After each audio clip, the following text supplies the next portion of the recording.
Before you sign it, before you approve it, before you say yes for everyone else, there is one question that decides who you really are. Not your title, not your experience, not your reputation. One quiet question. Before you decide for others, what do you bow to? Power does not only belong to presidents. It does not live only in government buildings. It is not limited to politics or public office. Power lives in quieter places. In a manager who controls a team's future. In a doctor who decides what comes next for a patient. In a teacher who shapes how a child sees himself. In a pastor who guides a community through pain. In a parent whose words become a child's inner voice. If your decision changes someone else's life, you carry power. You may never be interviewed. You may never stand behind a microphone. No, you may never be recognized as a leader. But the moment your choice affects another person's future, you step into responsibility. And that responsibility does not announce itself. It waits. It waits inside ordinary moments, inside a meeting that runs too long, inside a report that feels uncomfortable, inside a conversation you would rather avoid, inside a decision that must be made quickly, before anyone has time to think too deeply. Most people never wake up one morning and say, "Today, I will lead someone." Leadership arrives without permission. It arrives the moment someone depends on your judgment. And when that moment comes, the most important question is not what you can do. It is not what you are allowed to do. It is not what everyone expects you to do. It is this. Before you decide for others, what do you bow to? But when I say bow, I'm not talking about a religious gesture. I am talking about the thing you place above your decision, the thing you hesitate to challenge, the thing you protect first. Because every person, whether they admit it or not, organizes their life around something. Something they will not easily risk, something they will quietly obey. Sometimes it is approval, sometimes it is comfort, sometimes it is loyalty, sometimes it is profit, sometimes it is security, sometimes it is your image, sometimes it is survival. You may not call it worship, but it still shapes your choices. Because whatever you are most afraid to lose will eventually control how you decide. You always bow to something. The only real question is what. And the moment you hold power over another person, that answer stops being private, and it becomes someone else's reality. Here is the uncomfortable truth. Most decisions that shape other people's lives are not made because they are right. They are made because they are safe, because they protect stability, because they avoid conflict, because they keep relationships intact, because they preserve reputation, because they keep funding, support, and approval in place. In America, we are taught to respect results. We celebrate performance. We reward speed. We admire leaders who move fast, speak confidently, and never hesitate. But very rarely do we stop to ask what it cost to make that decision feel so clean. Behind many polished outcomes is a quiet calculation. What can I afford to lose, and what can I not? Not every compromise looks like betrayal. Most of them look like professionalism. But they look like experience. They look like being realistic. They look like knowing how the system works. But beneath all of that language is a much simpler force. Fear. Fear of being replaced. Fear of being labeled difficult. Fear of losing access. Fear of becoming invisible. Most people do not abandon their values all at once. They adjust them. Just enough to survive. And when survival becomes the highest goal, truth slowly becomes negotiable. In American culture, we trust systems, we trust rules, we trust procedures, we trust policies, compliance training, and legal boundaries. And those things matter. They protect people, they create structure, they prevent chaos. But there is a quiet truth most leaders eventually discover. Something can be legal and still be wrong. Something can follow every policy and still harm someone. Something can pass every review and still violate what you know is right. Rules can tell you what is permitted. They cannot tell you what you should carry responsibility for. Policy can guide behavior. Only conscience guides responsibility. This is why leadership becomes dangerous when it hides behind procedure. Because procedure can always explain itself. Conscience cannot. Conscience does not accept footnotes. It does not accept technicalities. It does not accept, "That's how it's always been done."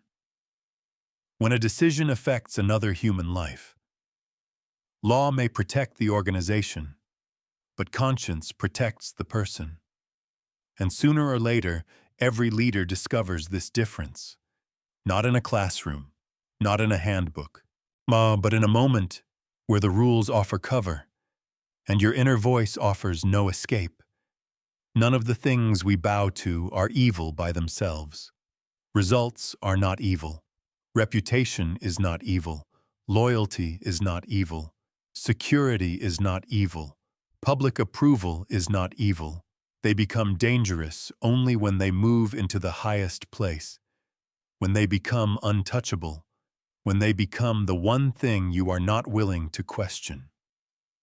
In modern leadership, especially in America, 5 forces quietly compete for that highest position. Results, reputation, loyalty, security, public opinion. Each one sounds reasonable. Each one feels responsible. Each one can be defended in a meeting.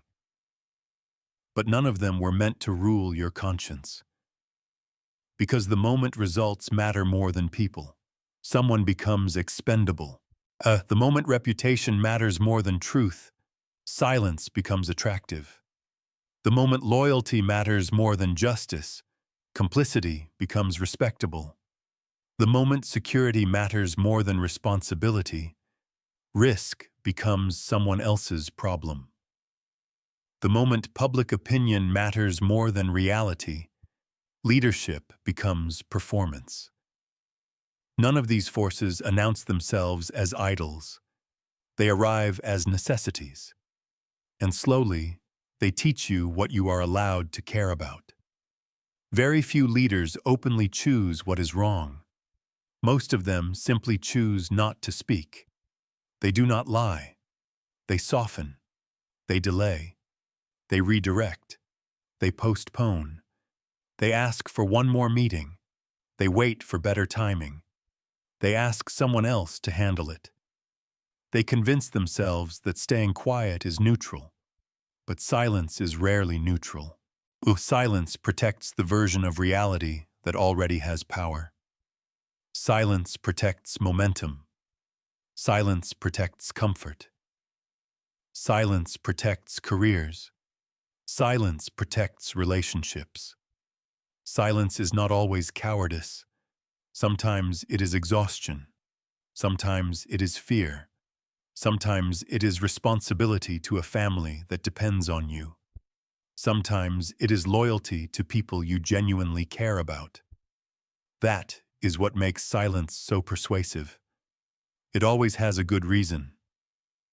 But when your silence protects you and quietly harms someone else, it becomes a decision.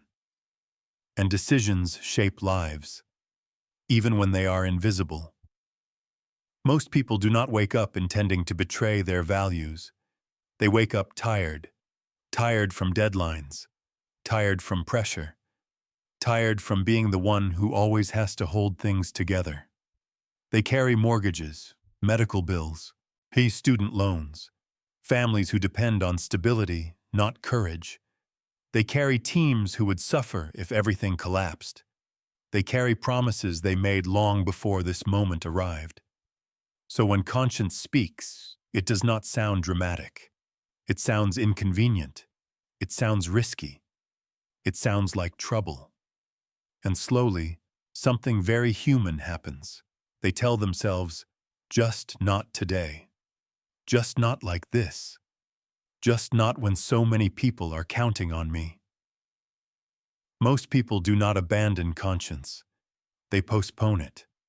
They promise themselves they will deal with it later, after the project finishes, after the quarter closes, after the crisis passes, after things calm down. But leadership rarely becomes easier with time. It becomes heavier. And postponed integrity does not disappear. It waits for the next meeting, the next report, the next person who will be affected by the same decision. That is how good people slowly become part of outcomes they never wanted to create. The most powerful moment in leadership is not when you speak. It is the moment before you speak. It is the pause no one sees, the breath you take before you answer, the second your finger hovers above send, the instant before you approve, forward, or sign. That moment is small, but it is not empty. It is where you decide what will guide you, not the room, not the pressure, not the urgency. You. In that pause, one question quietly rises above the noise. Not, what will people think? Not, what will this cost me? Not, how do I protect myself? But something far simpler. What is right?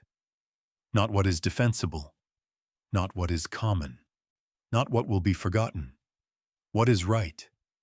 The most powerful leaders are not the ones who talk the most. They are the ones who can hold that pause without running away from it. Because the moment you rush past that pause, you are no longer choosing. You are reacting.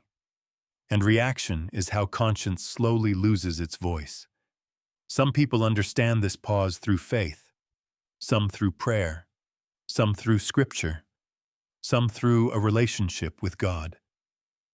Others understand it in a different language, through human dignity, through professional ethics, through the weight of history, through the simple refusal to harm what they are responsible to protect. Different beliefs, same responsibility. This is not about convincing anyone to adopt a religion. It is about recognizing a boundary, and a line you do not cross even when you could, a voice you do not silence even when no one would notice. For people of faith, that boundary may come from God. For others, it may come from a deep sense of human responsibility. But the function is the same. It places something above your comfort, above your advantage, above your fear. And that is what makes leadership safe for others. Because when nothing stands above you, people beneath you become vulnerable. True leadership is not created by belief systems. It is sustained by restraint, by the willingness to answer to something greater than convenience, something greater than momentum, something greater than your own protection. Different beliefs, same responsibility. Leadership is not standing above people. It is standing between truth and pressure, was between people and power, between what is easy and what is right. A leader does not exist to protect momentum.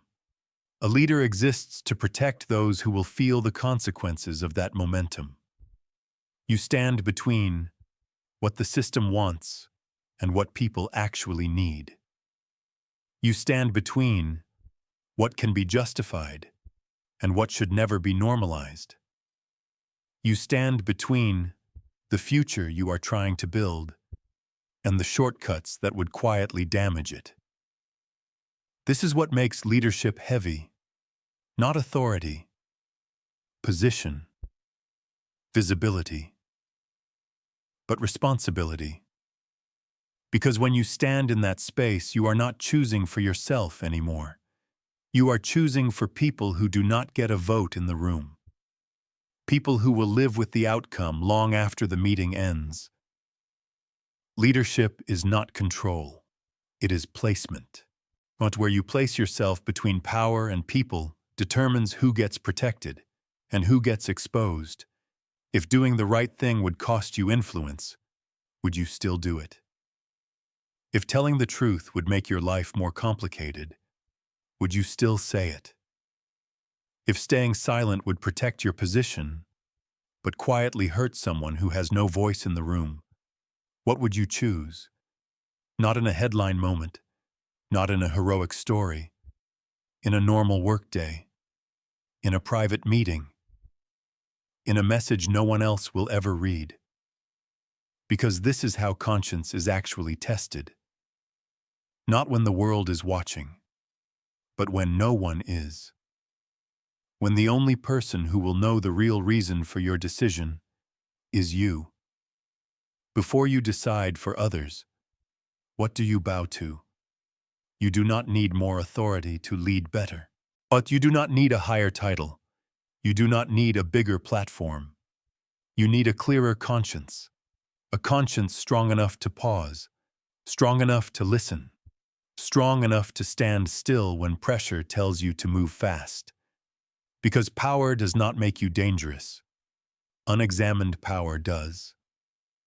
Before you decide for others, what do you bow to? This is a reflective leadership story. It is not a political or religious statement.